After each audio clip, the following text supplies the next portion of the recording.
आप सब लोग जानते हैं कि शिक्षा हमारी सरकार का सबसे मोस्ट इम्पॉर्टेंट प्रायोरिटी सेक्टर है और ये हम बिलीव करते हैं, हमारी आइडियोलॉजी का हिस्सा है कि बिना शिक्षा के किसी भी देश का विकास नहीं हो सकता।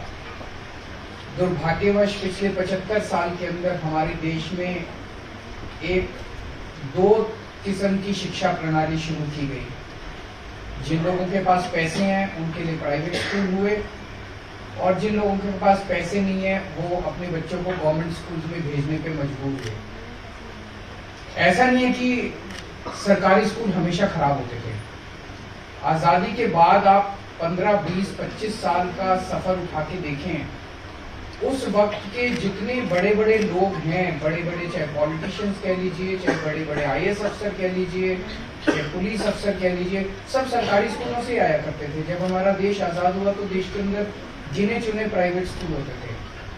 लेकिन ऐसा क्या हुआ 75 साल के अंदर कि धीरे धीरे सरकारी स्कूल खराब होते गए, प्राइवेट स्कूल इतने बढ़ गए कि अब एक आम आदमी जिसके पास पैसा है, हर आदमी कोशिश ये करता था कि भाई 2 पैसे कमा के, 2 पैसे बचा के, एक टाइम की रोटी कम खा के अपने बच्चों को मैं प्राइवेट स्कूल में पढ़ाऊं, चाहे बेकार से बेकार प्राइवेट स्कूल, सरकारी स्कूल में नहीं भेजना चाहते थे। और धीरे धीरे सरकारी स्कूलों का जो पतन है वो इतना तेजी से होता गया कि जब हमारी सरकार बनी, मेरे को याद है उस टाइम पिछले वाली सरकारों में ये चलता था कि 10 स्कूल इस कंपनी को दे दो, CSR में 10 स्कूल उस कंपनी को दे दो, इस स्कूल की जमीन को कमर्शियलाइज कर लो।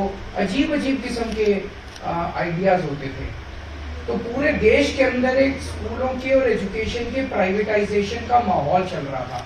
जिसका पास पैसा है उसे शिक्षा मिलेगी, जिसके पास पैसा नहीं है उसे शिक्षा नहीं मिलेगी।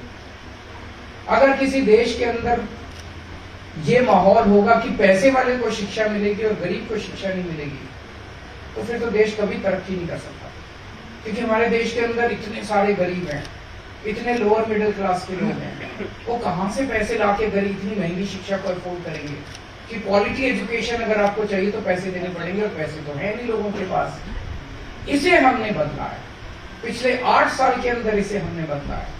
पिछले 8 साल के अंदर जो ट्रांसफॉर्मेशन एजुकेशन सेक्टर का हुआ है हर क्षेत्र के अंदर, जैसा भी आतिशी जी ने कहा कि गवर्नमेंट स्कूल के अंदर पहले जो बच्चे जाया करते थे उनके अंदर एक कॉन्फिडेंस की कमी होती थी। अक्सर ये देखा गया था कि किसी घर के अंदर एक लड़की है और एक लड़का है, कोशिश ये करते थे लड़की को प्राइवेट स्कूल में डलवा देते थे, लड़की को गवर्नमेंट स्कूल में डलवा देते थे। कई बार देखने में आया कि मैं पहले NGO में काम करता था, पॉलिटिक्स में आने के पहले दिल्ली की झुग्गी बस्तियों में काम किया करता था। वहाँ कई बार देखते थे गवर्नमेंट स्कूल के अंदर बच्चे को भेजा, पढ़ाई होती नहीं थी, 1-2 साल के बाद उसको निकाल देते थे कि टाइम खराब कर रहा है, चलो काम में हाथ तो बटाएगा, 2 पैसे कमा के लाएगा। तो ड्रॉप आउट रेट बहुत हुआ करता था। अब ये सब बंद हो गया है। अब दिल्ली के सरकारी स्कूलों के अंदर लगभग 18 लाख बच्चे पढ़ते हैं और जब हम इनके पेरेंट्स के साथ इंटरेक्ट करते हैं, जब बच्चों के साथ इंटरेक्ट करते हैं, आज सरकारी स्कूलों के बच्चों के अंदर प्राइवेट स्कूल के बच्चों से ज्यादा कॉन्फिडेंस नजर आता है। वो ज्यादा कॉन्फिडेंस के साथ बात करते हैं। ये सबसे इम्पोर्टेंट है। आज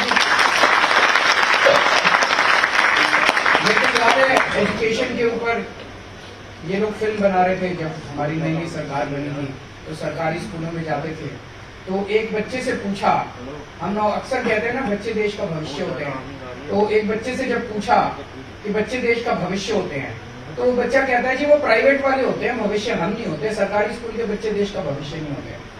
5 साल के बाद वही बच्चा दोबारा जब मिला तो उसने कहा जी हमारा पूरा स्कूल बदल गया, अब हम भी इस देश का भविष्य हैं जैसे प्राइवेट वाले।